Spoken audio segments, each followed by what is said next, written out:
Karen, Yes. I have a question. Oh, yes. I have a question. I have an answer.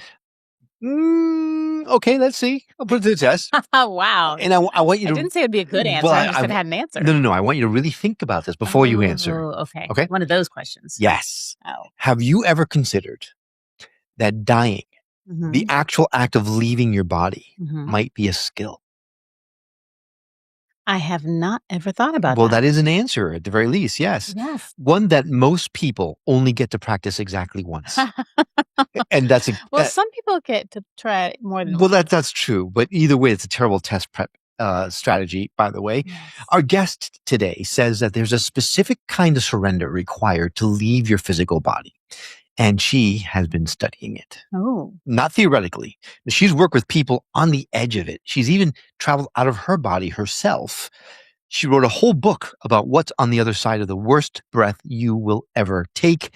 And she has thoughts on whether your dead loved ones are still around, whether they're conscious, whether they're aware, and maybe even watching you. Ooh, no. No. Eat that piece of cake. Well, oh, yeah. At 11 p.m. in the dark. Stay with us. We've got a lot to learn on this week's episode of the Skeptic Metaphysicians.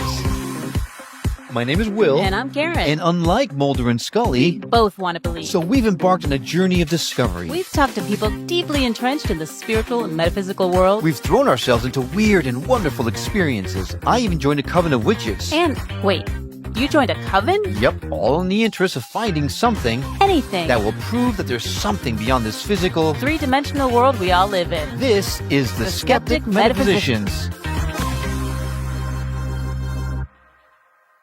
Hey there, I'm Will. And I'm Karen. Welcome back to the Skeptic Metaphysicians, the only podcast where "so what happens when you die" is considered a light warm-up question. Karen, I've been thinking about death all morning, honestly. Yes. You know what? Wow. It's the best mood I've been in all week. What? No. Well, you've been in a mood all week, that's for sure. It's the best. Well, today's guest decided that the space between this life and whatever comes next was worth dedicating her entire career to.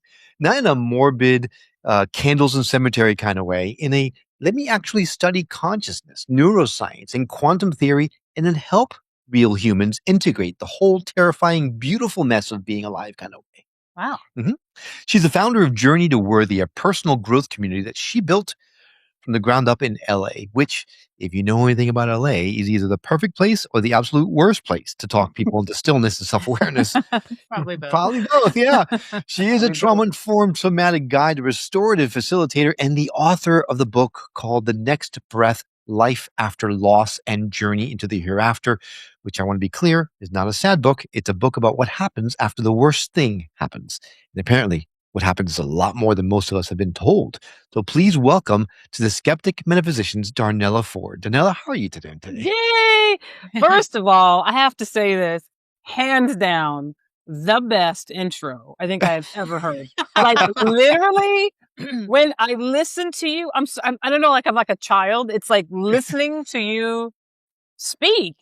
It makes me, it almost like, oh my God, I'm excited to meet myself on this episode. I'm like, whoa, this is the coolest. Oh man, kudos to both of you. That was genius and brilliant and beautiful. And it really, it just felt great. Well, that's awesome. Good. Thank you so much for that. The only bad thing about that is that there's only one way to go from there. And that's not up. We have not peaked at the intro, Will. We have not peaked at the intro. You have not peaked at the intro. This is going to be an incredible conversation. And I love the way that you prefaced it like a skill set, leaving your body. And the average person will really only get to practice it one time. Yeah. Unless they have a near-death experience, right? The average human. But that was so beautiful. Thank you for setting it up in such an exquisite way. So, Darnella, I got to ask, because, I mean, what you do is so different than a lot of the stuff we've talked about before. When you are at a dinner party and someone asks you what you do, what do you tell them? Well, it's so interesting because people ask me all the time, what do you do? I mean, of course, living in LA, that's the first question. Not even what your name is. It's like, what do you do? What do you do? How much money do you make? This is LA. I live in the in-between, the physical and the non-physical. I live in the in-between, between a very sane, balanced life and that which seems absolutely insane. So Whenever someone asks, what do you do? I'm in the in-between of how do I answer this question? How do I assess where the person lives in their own mind and what they can process for me to even share with them? I could make it really simple and say, I'm a teacher. Sure. Yeah, that I'm a makes sense. writer. I'm a Mhm. teacher. I'm a facilitator, or someone who's way out there, a little further on the edge. I could say, a spiritual facilitator. And then, like gauging where their level of awareness and attunement is, I can go into the more intimate parts of my life, and which is really interesting because the truth of the matter, I realized is something last week I was thinking about. This is as normal to me as breathing. This conversation that we're about to have and the things I've experienced is as normal to me as going to the store and buying bananas. Mm. It doesn't feel different or weird or odd now because I've been doing it for 20 years. But if I go back to the beginning, it was terrifying. It was disorientating. It was a flip upside down of my reality. I wound up, so many people, sometimes, you go in a life direction and it seems almost organic or natural that you'll end up here at this particular place. For me, it was the exact opposite. I had no propensity to do I had no skill set. I never saw dead people. I was not as sensitive. I was not an intuitive. I didn't have any of the, to me, that was stuff that me and my friends used to make fun of when I was Yes. in high school. She sounds like you talk about me. Yeah, I didn't No, have. she said used to. I didn't. I remember going one time to lunch with a friend of mine I'd met at the gym, and she could make the best meal. She did the meal prep, and so we became fast friends because she was a great cook. We went to a restaurant, and she was the first person in my direct experience who was talking about reincarnation, and she talked for an hour about reincarnation, and I almost felt like I was going to have a panic attack. I had no frame of reference. And she had memory of past lives, was telling me how she lived and died and lived and died. And I thought, where is the check? Because this girl is tripping and I got to get out of here. Yeah. That was Right. my only experience. And I just remember feeling overwhelmed at someone even talking about reincarnation because, I grew up in Catholic school and was no reincarnation. You can go into heaven or hell or purgatory. So, I didn't have a point of reference, but soon my life would do a complete flip on its backside and I would be exposed and immersed into this world of the unknown. And honestly, it began in a very human way. I was going through a breakup, a heartbreak. The man that I just knew this is the love of my life. We were going to be married. I met him at McDonald's of all places. Isn't that funny? Met him at McDonald's. But this man was just going to be, when I saw him, it was like the heavens parted, the earth opened, You heard sea angels singing and hearts Literally. flowing and Literally. And I knew I was going to know him. And of course, I went up and had the cheesiest line. Like I gave a stupid pickup line. I don't know. Anyway, he fell for it. Next thing you know, he's calling me. We going on a date. He moves in the first date. He moved into my house. First date, our first official date. He moved in that night. Right. I was living. No red flags there. Right. Exactly. No red flags there because I was young and dumb and he was very beautiful and he had these hypnotic green eyes and I was just a sucker for a beautiful man. That's always been my Achilles heel. Anyway, that's another whole podcast.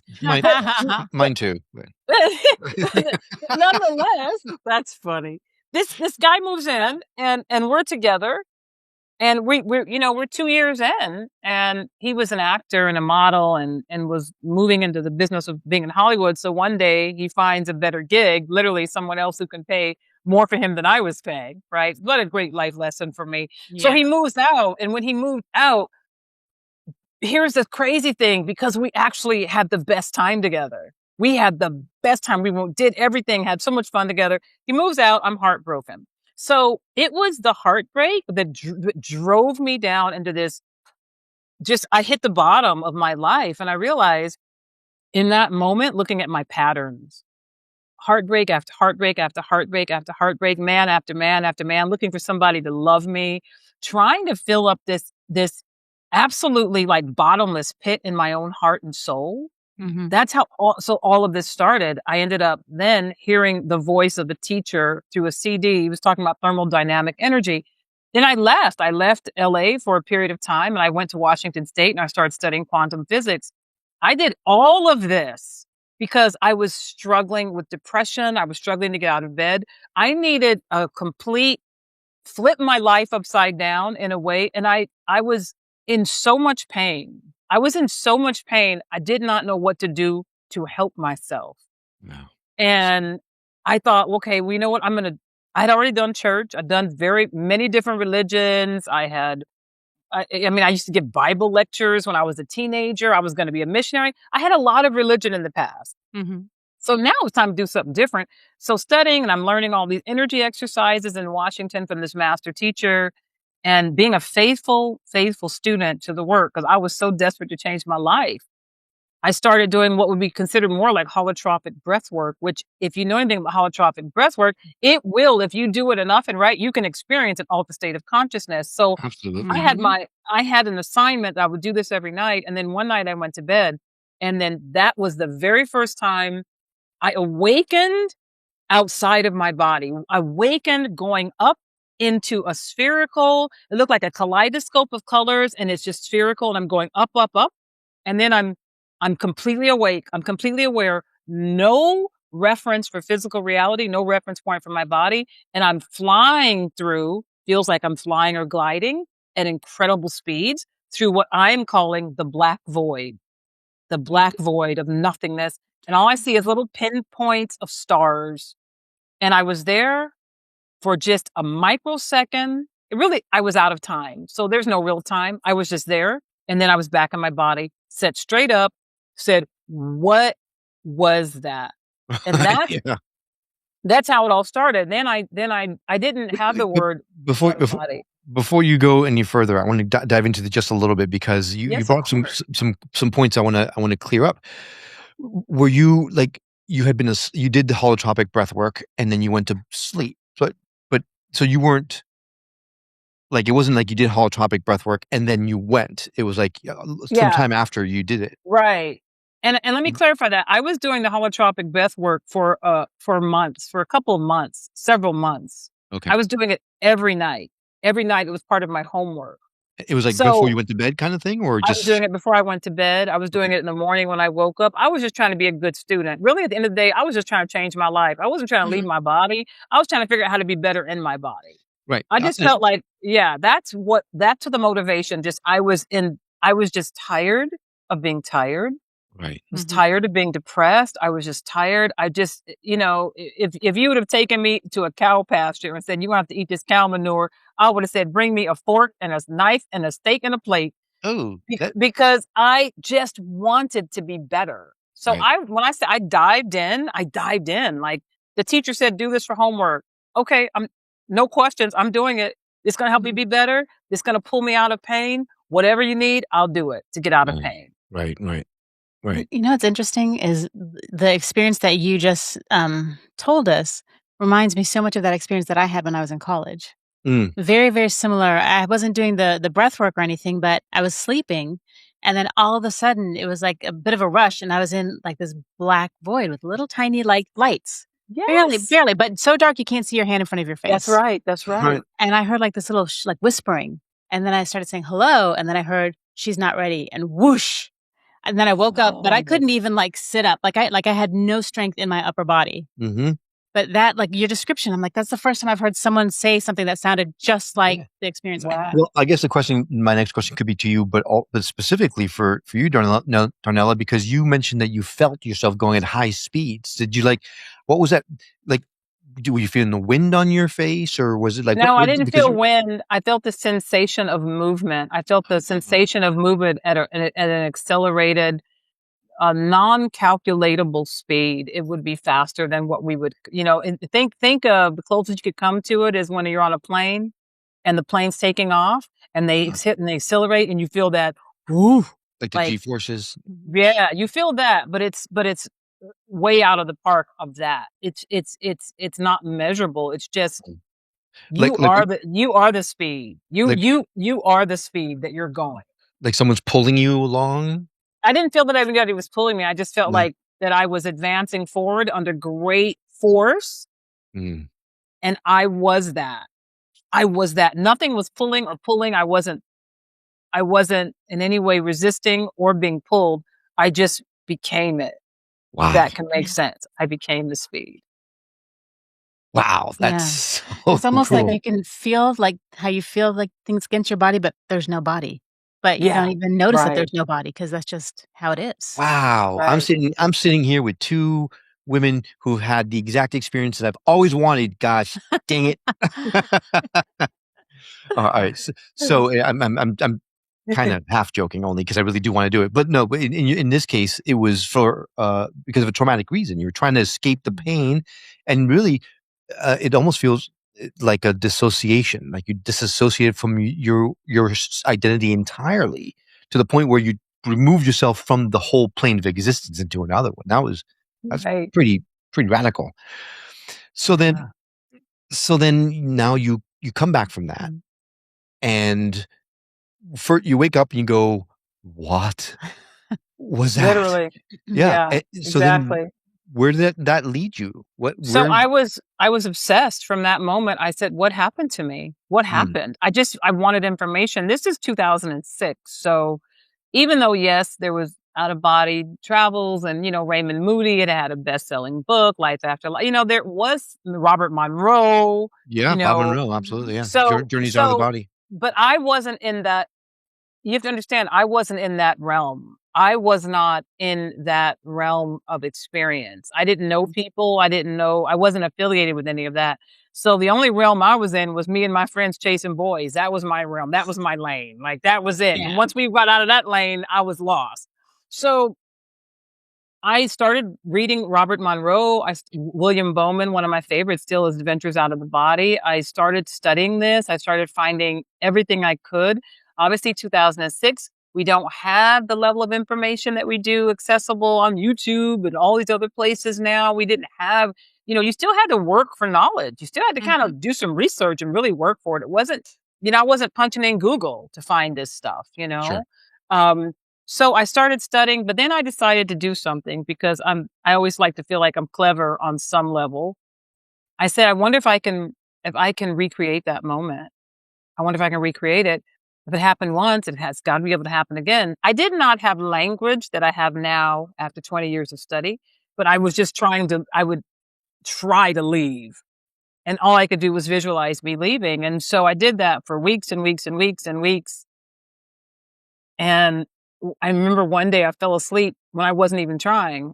I had taken a hike in the mountains here in Mulholland Mountain, and it was really hot. And I came back and I said, let me just take a little rest.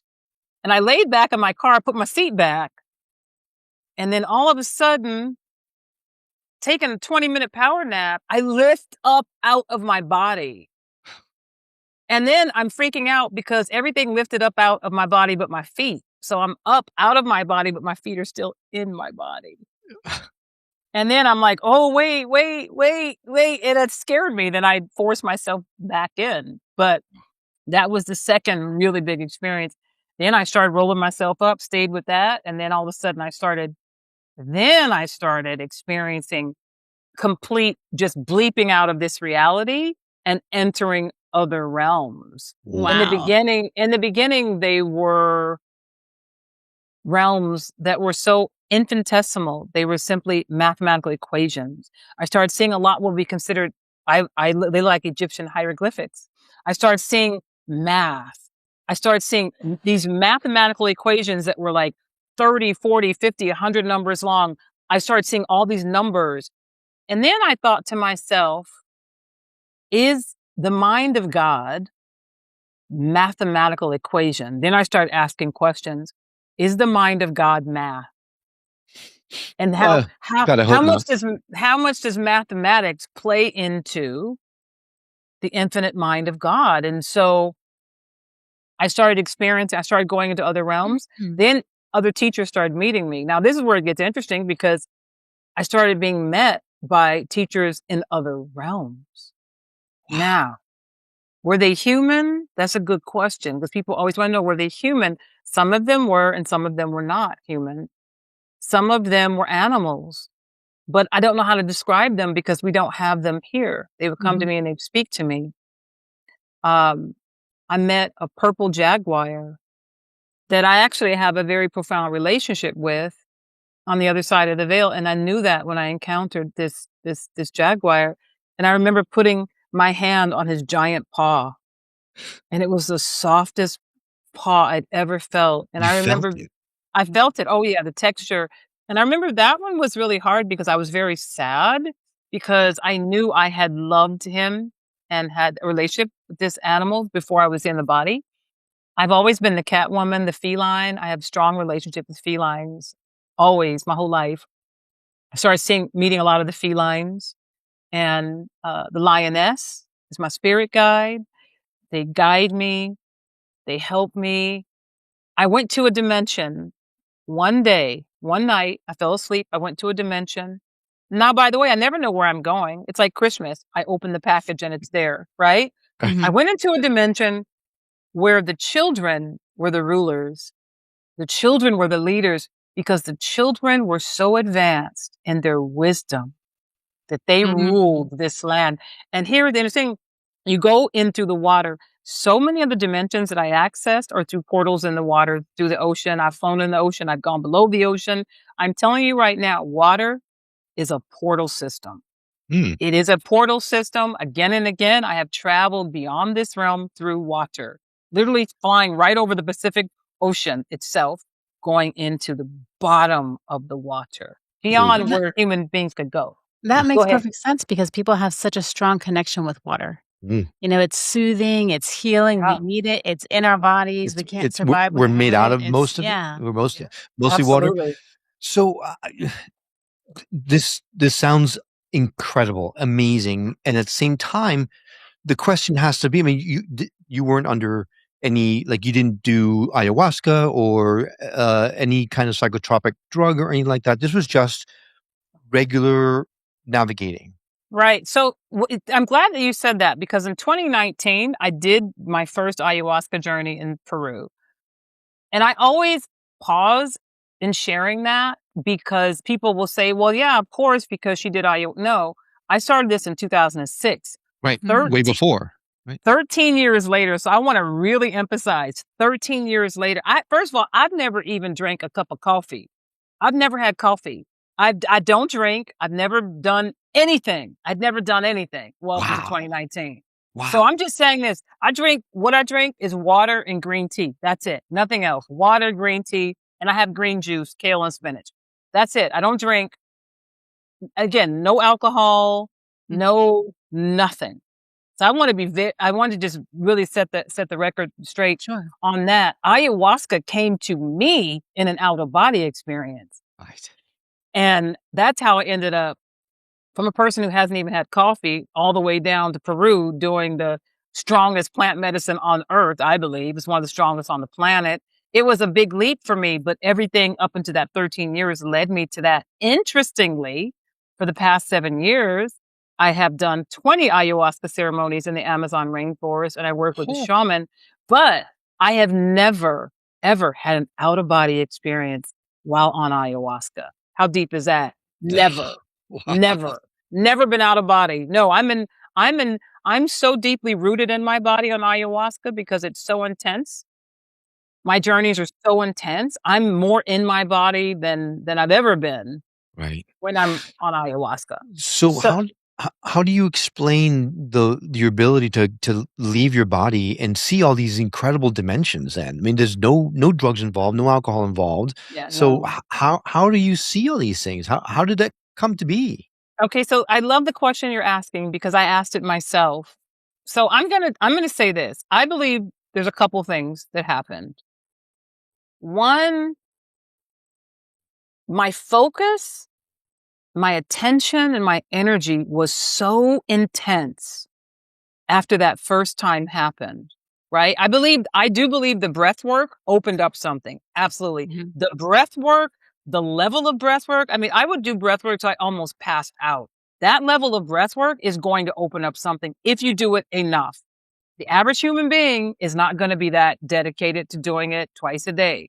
I did it, right? So I'm going to say discipline, intention, the force of my own will. Now, having the out-of-body experience, I wasn't expecting that.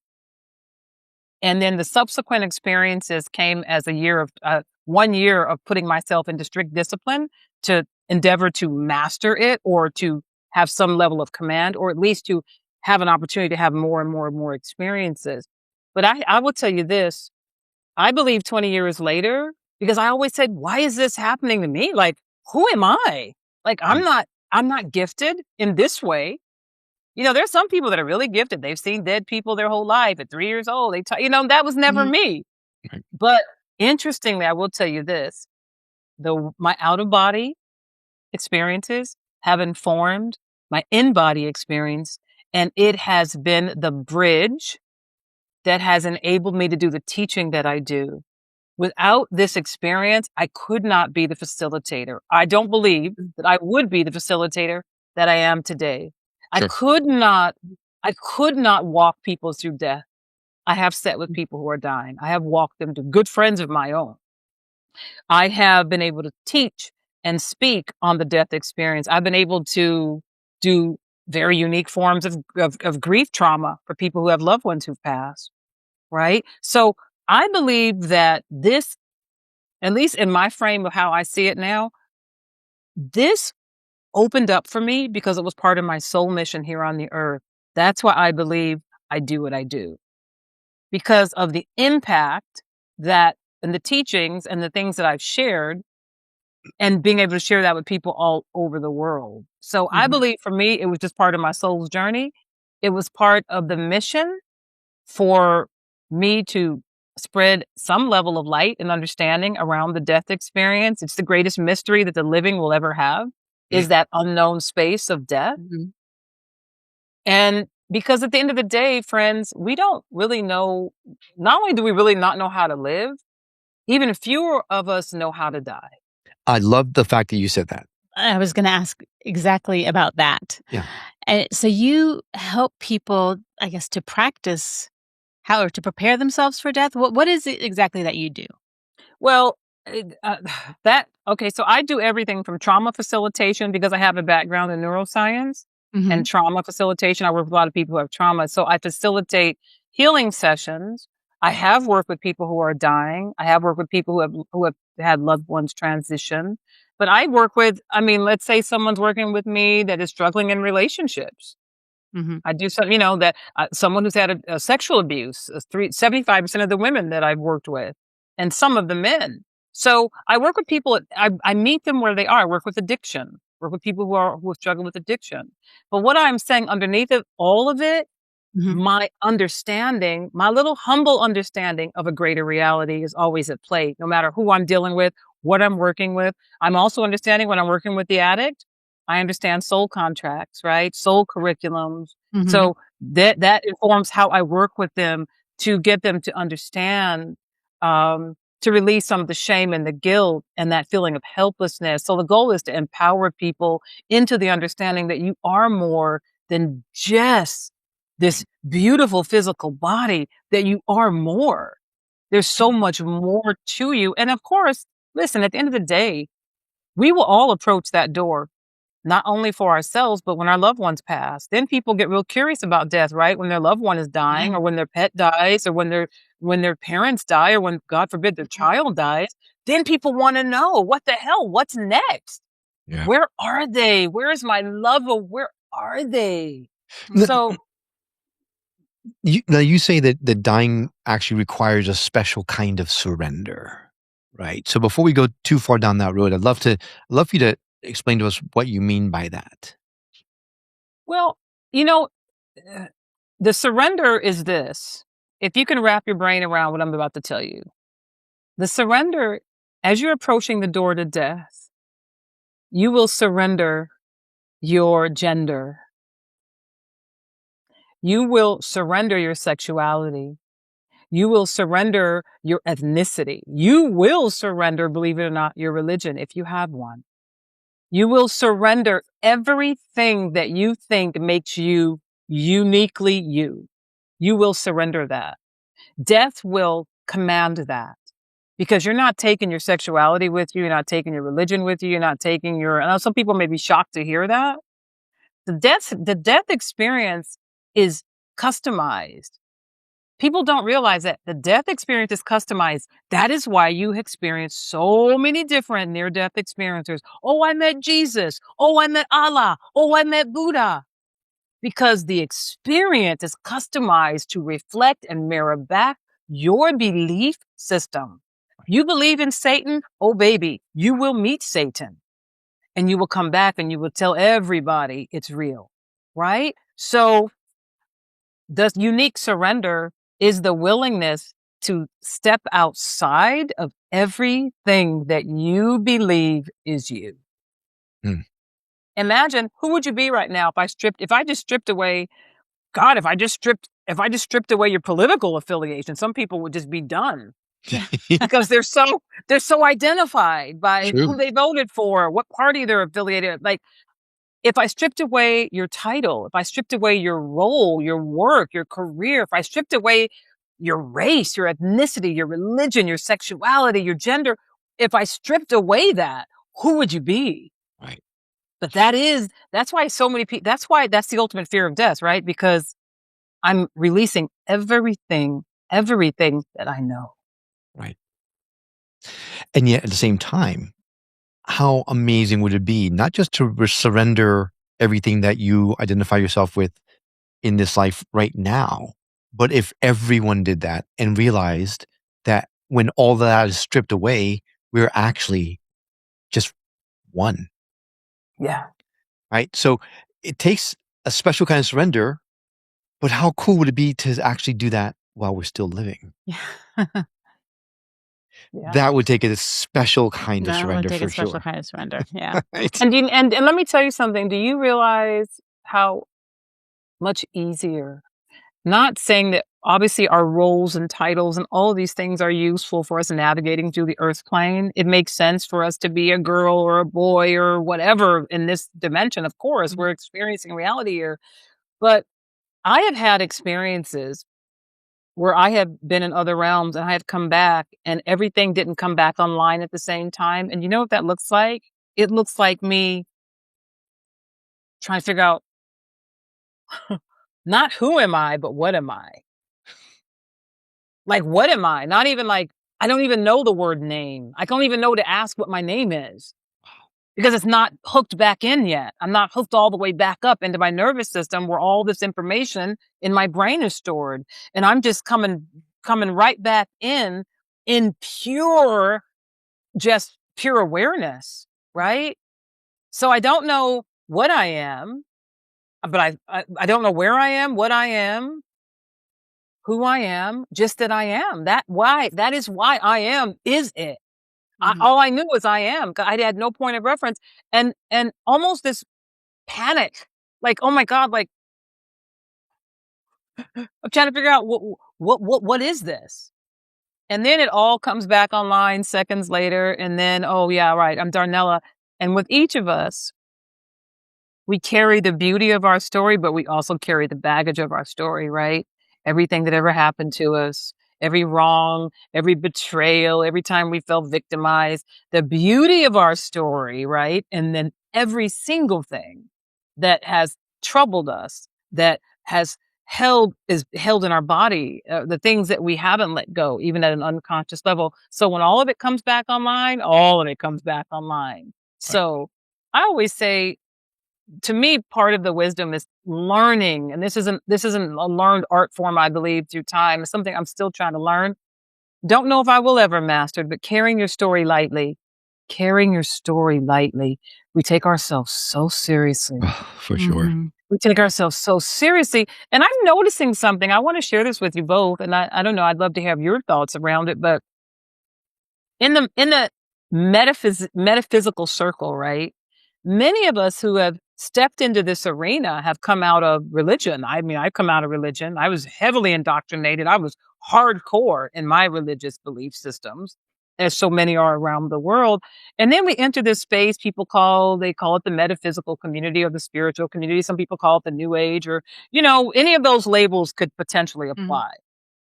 And then you know what I observed? What I observe when I look online and I look at videos where teachers and people are teaching and speaking and sharing, I see the same exact behavior that I saw in the church. People judging, they're not right. What are they saying? And then everybody in the comment section is now an expert in the topic. and if you bring up reincarnation, you're gonna then you I'm not coming back to this place. And it's amazing. And I just started realizing, oh my God, in the metaphysical world, we're doing the exact same thing that we came from in religion. Yeah. That's how all these religions looking at each other and pointing, the Catholics are right. No, the Protestants are right. No, the Muslims are right. Like, we're doing the same thing in this community. Yeah. I think it's because people get stuck. Yeah. Right. People get stuck in their ego and they tie their identity to something. And before they tied their identity to that religion, now they tie their identity to this metaphysical modality, whatever it is that they're practicing. When at the end of the day, the most important part of this experience is the next breath. Yeah. See what I did there? I see what you did there. So smooth. Very smooth. Very smooth. So let's talk about the next breath. Is your book, right? So what is the breath before the one that you surrender everything look like? Because if you look at it this way, this is where we're living in right now, is that breath right before that last surrendered breath. Absolutely. And just to give you some context about the book took me 4 years to write, and it was born on the heels of a tremendous, I'm calling it on the human level, an incredible tragedy. One of my students and one of the gentlemen he actually moved from Arizona to come and work with me and study with me. And he was incredible, worked with me for years. We traveled all over the world. He was with me in Peru and the Amazon. Well, he struggled with addiction, and I believe he had some undiagnosed mental health challenges. And on November 4th, 2021, he ended his life. Oh, geez. I was called on the phone by his roommate to come because it was suspicious that he wasn't out of the room, and he was in the room all day. And I felt this energy in my room that surrounded me. And I know that feeling. I'll tell you what that energy is in a moment, but I jumped in my car and I drove there 30 minutes in the traffic trying to get to his house. I got there and I pulled up at the house. They had all the LAPD homicide. They had all the black SUVs. They weren't regular police cars. And there was men in suits and detectives. And long story short, he'd hung himself in the bathroom. So that night was life-changing for me. And the book, The Next Breath, was born from living that night, being there when the coroner pulled his body out, having to call his mother, call his father, call his sister, call my entire community, because he was a big part of my community. So the next 10 hours for me was just on the phone and just hearing people scream, one scream after the other. 10 hours of just, it took me that long to reach everyone. And the question for me ultimately at the end of this experience was, I sunk into a terrible depression. And the question was asked, like, when you are absolutely deflated and just leveled by the human experience, because it can get very deep here in the things that we go through, how do you catch your next breath? When someone's in great grief, tremendous grief, or when something horrible happens, they always say, I can't breathe. I can't breathe. That night, I said, I can't. When they pronounced him dead, I said, I can't breathe. I can't breathe, clutching my chest. So the question that I spent the next 4 years asking and answering in this book, how do you catch the next breath? Got it. This book is incredible. I mean, I don't know. Is it wrong for me to say that because I wrote it? Maybe I'm too close to it. No way. But it really is. Honestly, like, when I leave this planet, there are two things: my daughter and my book, this book. Those are the two things that I want to outlive me. This book and my daughter. And this book is I'm a writer. I already had books published. I was a fiction writer. I traveled. That was another whole life of mine. I traveled and did book tours and did all that. This is my first nonfiction book. And I paired all of my spiritual lessons I had learned in the first half of the book. The second half of the book is Adventures into the Hereafter.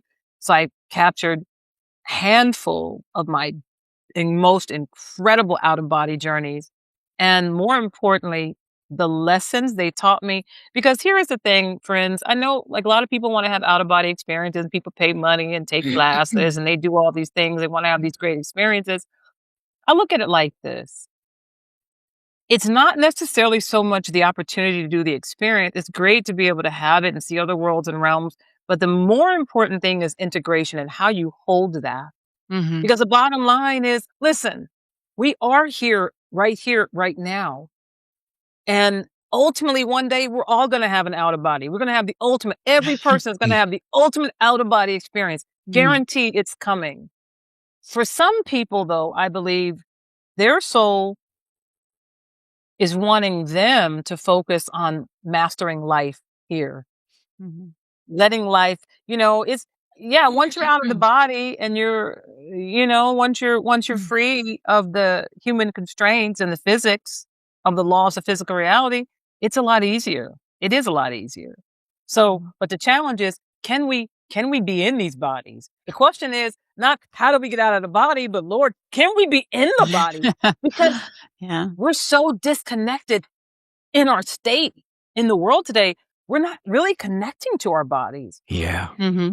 Right? So it's like, how do I have an in-body experience? Let's get some wisdom on an in-body. Right. You know what I mean? I do. Yeah. Darnella, you came here for me specifically. I'm telling you, if you know anything about me and about the show, we talk a lot about my deep desire to leave my body, to astral project and have an out-of-body experience.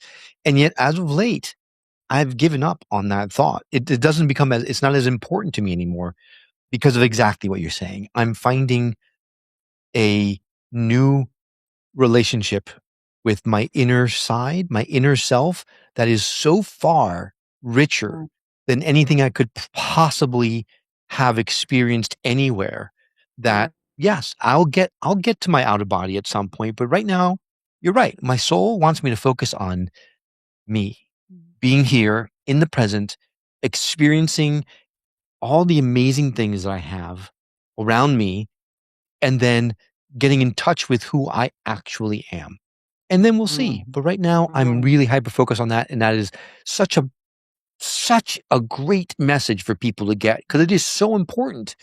The toys, yeah, they're fun and all, but that's not what's important. What's important is who we actually are and tapping into who we are, because that's what's going to make the difference, not just to us, but to the world at large. It's like coming here to see a movie. And if you're so focused on how the movie ends, you're going to miss the whole story. Yeah. It's so true. It's so true.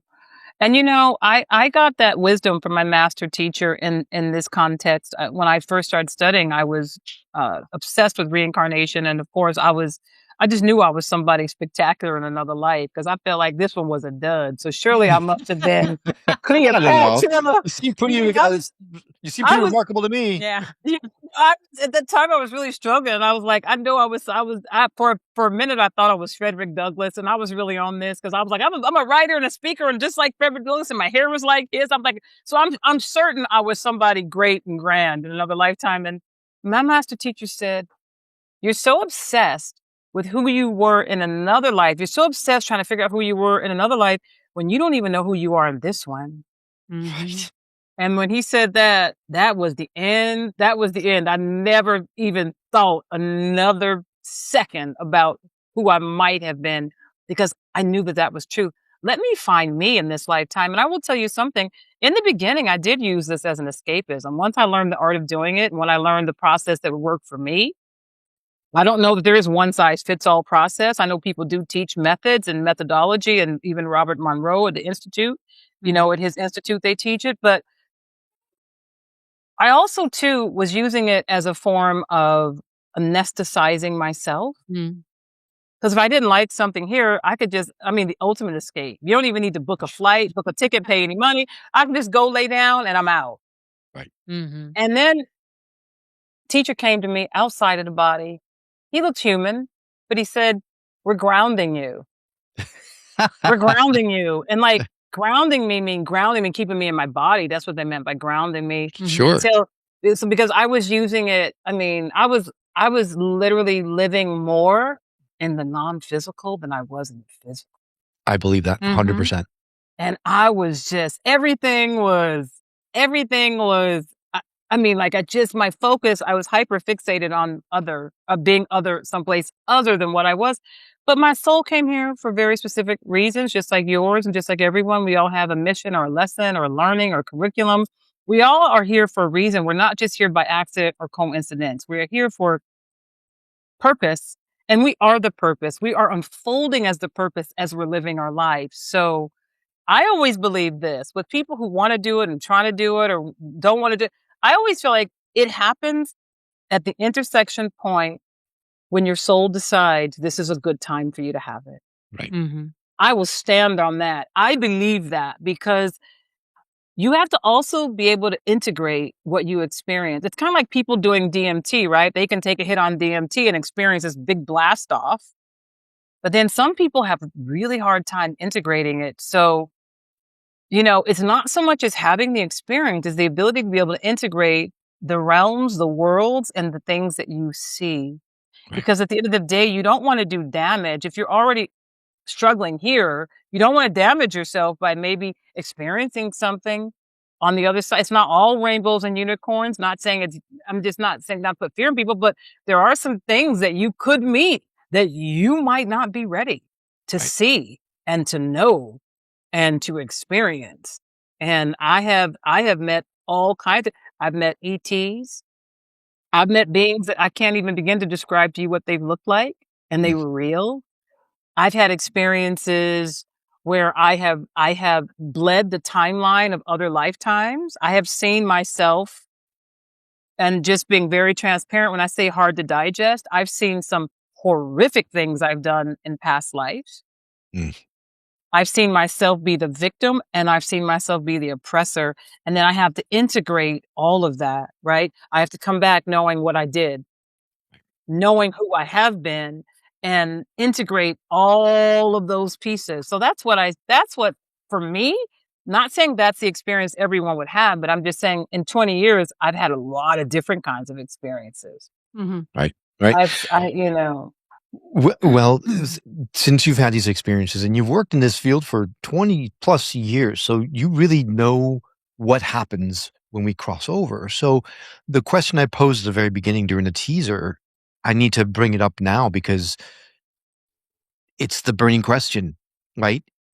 When our loved ones pass on, are they still around? Are they conscious? Are they aware? Yes. Okay. So in the immediate moments, as your loved one is approaching, what's happening to them and what happened to all of us, our frequency starts to rise. We start to come out of sync with this frequency, earth realm. We come out of sync. When that frequency rises, you're going to see what you cannot see when you are in the physical body. We only see less than 1% of the visible light spectrum. So you're going to start to have a greater range of vision, which means that's how you're going to see your deceased loved ones.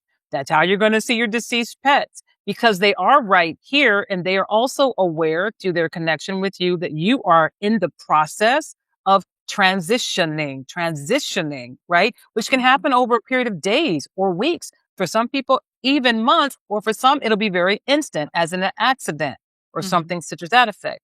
You are going to begin. That's why you will find people, as they're transitioning, will start to look beyond you. They will look beyond you because what's happening is the frequency is expanding and they're seeing, oh, wow, there's so much more here. Sometimes people are not even communicative at that point. Sometimes they are. Sometimes people will hear them talking to deceased loved ones. It'll freak them. Oh my God, they're talking to Uncle Bob. Uncle Bob been dead for 20 years. Well, Uncle Bob is right here, right? So you will always be met. This is what I want to say that's important. No one dies alone. Never. Even if you die physically alone, you're never alone because you are always met. It only makes sense. As above, so below. As within, so without. That's the axiom.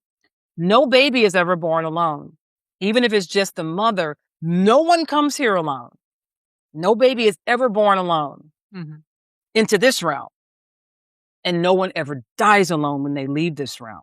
It's birth in reverse. I have a chapter in my book called Birth in Reverse. That's all that's happening. So you will be met by deceased loved ones. You will be orientated. You will, the goal is to have the experience that is going to make you most comfortable. So let's say you love mountains. You will probably see the mountains. Let's say you love the water. You're going to be on the water. You're going to experience the direct and next environment that is in an alignment with what makes you feel most at home. And you will have the exact same consciousness. You're literally just going to be without the body, but you'll be exactly the same. You'll still be able to tell jokes. You'll still be funny if you were funny and witty. You're still going to have that little. What do you mean if? Now, because that is my personality. But Okay. what if you were like grouchy and crabby? If you were grouchy and crabby, you might still be grouchy and crabby for a little bit. Your consciousness does a direct. This is the thing people really think, oh, once you die, you become. No, when you die, you're literally just without a body. You're the exact same. You're the exact same as you were in the beginning. In the beginning. Once you're over across the veil, as you start to lose a little bit of the human traits, right? Then you become more expanded. As you start to get more expanded in the awareness, then you get more disclosure into what the life was about. You will experience a life review where what's happening as your soul starts playing back your life. And you will then you will have the dissolution of separation. That's what happens in a life review. And the reason that happen is, oh, I thought Mary was over here, but within my life review, I feel everything Mary feels. Right. That's because now we are dissolving the illusion of separation, which is what this earth plane gives us, the illusion of separation, that we feel that I'm here and you're there, but I and you are the same. And then we start to reintegrate back into the oneness of what we actually are on the other side of the veil. So everybody's process is going to be different. Again, it will be tailored and customized to your own consciousness. If you believe in Jesus, Jesus is going to come for you. Absolutely. So what if you're an atheist and you believe when you die, lights go out and there's nothing there? Okay, so that's a great question, because lots of near-death experiencers have been atheists. And it's interesting because even some of them have met Jesus who were atheists. But here's what I believe happens. Our unconscious belief systems are what's creating our reality. So any of the unconscious things that you have, you're going to start rolling that reel. You may not even be conscious of it, because even the unconscious, even the person feels like I'm an atheist. They could have been indoctrinated into religion when they were 3, 4, and 5 and accepted somewhere deep in the subconscious Christ. Right. And then it's unconsciously they're going to meet, because you only meet where you're in resonance with. So it has to somewhere be a part of their fabric of their subconscious mind for them to have that experience. So it almost feels, from what you're saying, that last breath, when you said earlier, that's when you surrender everything about yourself. It actually, that breath extends, because you don't really surrender until you have your life review, right? Well, in terms of getting out of the body, that surrender to exhale. No. I always say that last breath, the breath is the intersection point between the physical and the non-physical. So the breath is the bridge. Here we're building the bridge every day, all day, because what we're doing, inhale, exhale, inhale, exhale. We're inhaling and exhaling. We're building the bridge to this physical reality. Now, that sacred, holy, holy, holy, holy moment, final breath, that final breath, exhale, collapsing the bridge. Now we expand into the non-physical. Right. Right. That's how I like to think of it anyways. I mean, it's a beautiful way of thinking about it. So I appreciate you bringing that up. So if someone works with you, how can you help them? How can you, I know you mentioned you work with folks that have trauma and sexual abuse and things like that. Someone who's coming to you from this show specifically. Right. Yeah. I do. I get information about the person. I find out, what their intention is, what they want, why are they coming to me. I do something called biomagnetic healing. So I do remote work with magnets. I also work with my team of guides in the non-physical. So I get guidance and intuitive promptings to help me work with the person. So it's a combination of spiritual counsel, spiritual guidance, listening to them, giving them feedback, maybe helping them see some of their blind spots. And then also taking guidance from my guides. I also facilitate retreats. I do healing retreats. I'm doing one in September 27th in Joshua Tree, in the Joshua Tree area. So I always go, I do my retreats where the land calls me, the land will speak to me and tell me where to come. So September 27th to October 2nd, Joshua Tree, we're doing a retreat, exploring, teaching. I work from the inside out, teaching people about childhood, teaching people about the effect of growing up in the household they did, but also overlaying that with their soul curriculum and why they had those experiences. I also work a lot with patterns, that thing that we find ourselves in over and over and over that we struggle to overcome, whether it's addiction, whether it's relationship stuff, whether it's a struggle with weight, whatever the struggle is, every one of us has a struggle with something that we have fought the hard, long fight our whole life, right? So I work with patterns and I help people. So I always say it's spirit guided, it's spirit led. I always clarify, I'm not a savior, I'm not a guru, I'm none of those things. I'm really just a simple girl who just had an extraordinary experience that took me down the rabbit hole, and I just followed it. And I woke up one day and said, yes, I'm willing. Yes, I'm willing. And, so you're like a spiritual Alice. Okay. Just willing to, I do believe that from the looks of things anyway, this is a big part of why I came to the planet. Right.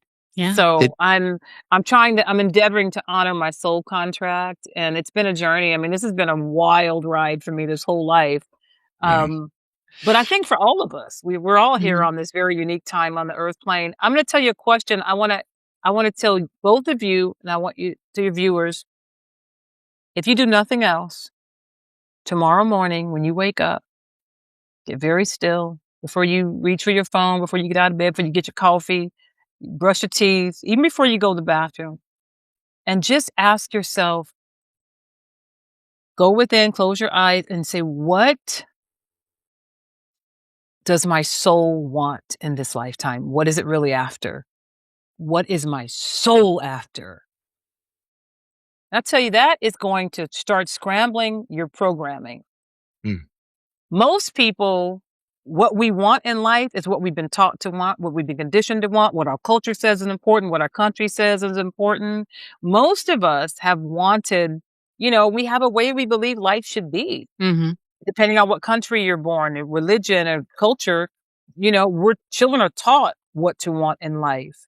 But oftentimes our personality, there's always this force, the personality self and the soul self.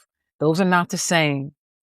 Right. So oftentimes we are in service to the personality, right? That system of beliefs and programs and what I've been taught and what I've been educated and trained into versus my soul, that stirring within my heart that knows that I may not be on my path. My personality may be saying, stay in this marriage. This is good for me because I have kids. My soul may be screaming every day, get the hell out. Right. Yeah. Right. So asking, I feel like this, in the end, I always tell one of my dear friends, in the end, I'll tell you how it ends. The soul wins. The soul will always win in the end. The soul is what is infusing your next breath of life. It is the soul. And if the soul wasn't down for it, you're out of here. So always err on the side of the soul. There's no error on that side. But if you ask yourself, what does my soul want? What is my soul really after? And align with that, you cannot lose. You cannot go wrong. Right. You cannot lose. You cannot go wrong. No matter what. If your soul says you're going to be a bee farmer in the middle of Montana, then get your boots and gear and go. Right. Because that's where your best life is going to come from. Yeah. From your soul, not from the personality. Well, that's an amazing way to leave the conversation. Your book is called The Next Breath, Life After Loss and Journeys into the Hereafter. We're going to add a direct link to your website on our show notes. Awesome. Thank you. And we encourage anyone to reach out if you want to work with Darnella. Yes. And I'm definitely going to get that book because it sounds fascinating. So thank you. Thank you so much. Yay! This was great. Thank you.